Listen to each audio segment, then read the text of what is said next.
Dan and Sue are police officers in London.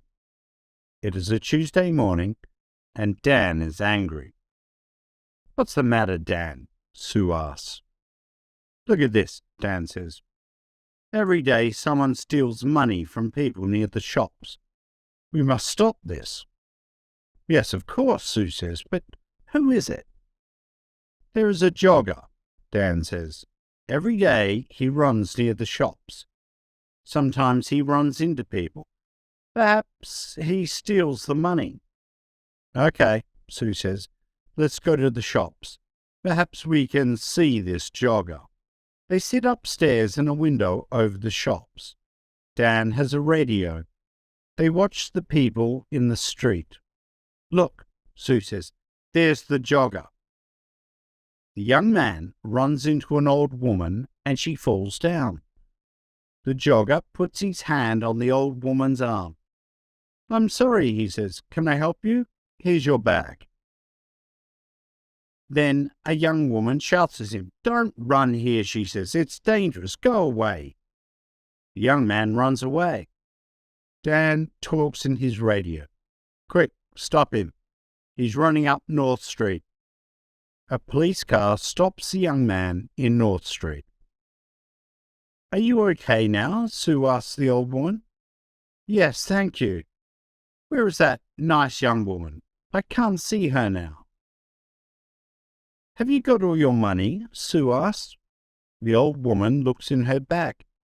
"No, I haven't. My money's in my purse, but my purse isn't here." "Okay, Sue," Dan says. "Let's talk to the jogger." "Who are you?"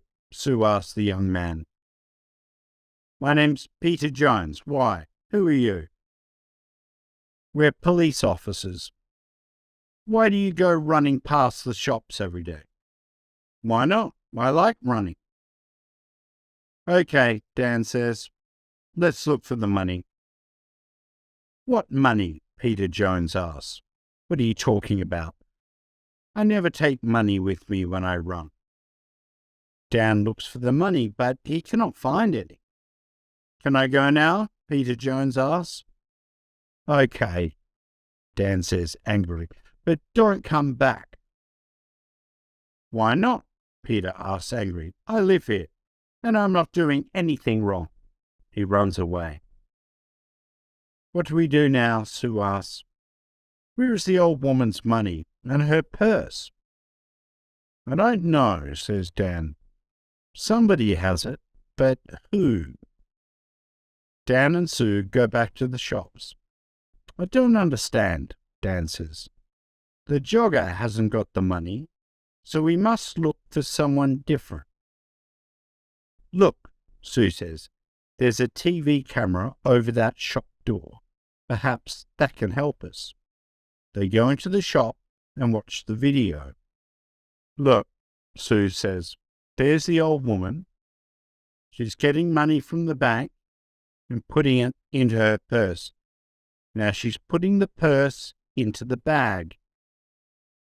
"Stop the video there," says Dan. "Now, look carefully. Is anybody watching her?" "There are a lot of people in the street," Sue says. "I'm not sure. Is that man with the long hair?" "Perhaps," says Dan. "Let's go on. What happens next?" They watch the video. The jogger runs into the old lady. He stops and helps her. She shouts at him and he runs away. Then a lot of people come and help the old lady. "Look," Sue says, "the long-haired man has her arm." "Yes, but that woman has her bag," Dan says. "What's she doing with it?" "Oh, I can't see. There's a man in front of her." "Listen, I have an idea," Dan says. "You go to the bank tomorrow and take some money out." "Why, that's a good idea," Sue asks. "Because we can watch it," Dan answers. "Get a lot of money from the bank and let everybody in the street see it. Take a radio too so you can talk to me." "Okay," Sue says. "We can do that tomorrow morning then." Next day, Sue goes to the bank. Dan is watching with another policeman, Jim. They have radios. I'm getting the money now, Sue says. That's good, Sue, Dan says on his radio. Now let everybody see it. Sue drops some money near her feet. People on the street look at her. Look, there's the man with the long hair, Jim says. He's picking up the money. Shall I arrest him? No, wait, Dan says. Watch. The man picks up the money and gives it to Sue. Here you are, he says. That's a lot of money. Be careful. Thanks, Sue says. That's okay.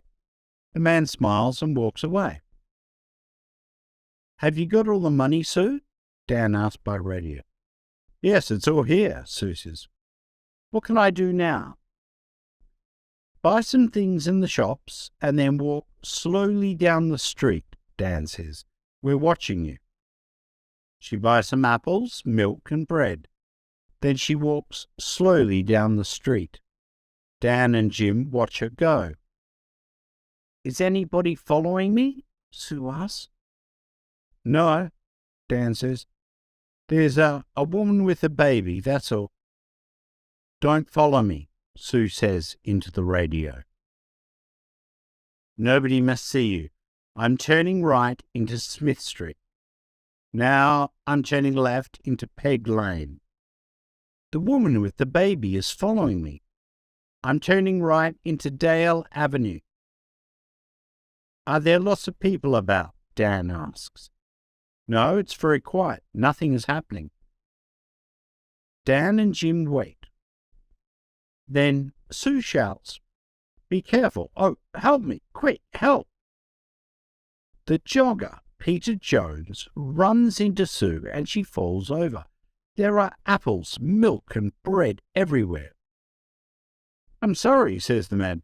Let me help you. The woman takes Sue's arm. Are you okay? She asks. Go away, she shouts at the man. But he sees the radio in Sue's pocket. What's this? He asks. A police radio? Give me the money, quick. He takes the money and runs. The woman wants to run after him, but Sue holds her. Stop, she says. I'm a police officer. You must stay here. But why? The woman asks. I want to help you. That man has your money. I haven't got it. Is he your friend? Sue asks. Where does he live? I don't know, the woman says. I don't know him. Who are you? Sue asks. Where do you live? Linda Wilkes. I live at 14 Old Street. Dan runs up to Sue. Are you okay? He asks. Yes, I'm okay, she says. Go on, Dan, run. Sue calls a police car on her radio. Dan runs after Peter Jones. Jim, he's turning left into Dock Lane, he shouts. Can you see him? I can see him, but he's running very fast, Jim says. The jogger sees Jim and gets into a boat. Jim runs to the river and gets into the boat too. Stop, Jim says. I'm a police officer. Oh no. The jogger, Peter Jones, hits him and he falls into the water. The boat goes across the river. Dan helps Jim out of the water. He's going into a cafe, Dan says. Come on, let's run to that bridge. They go across the bridge and run to the cafe. Jim goes behind the cafe and Dan goes in. Is he in there? Jim asks on his radio. Yes, Dan answers. Jim, he's coming out. Stop, says Jim. I'm a police officer.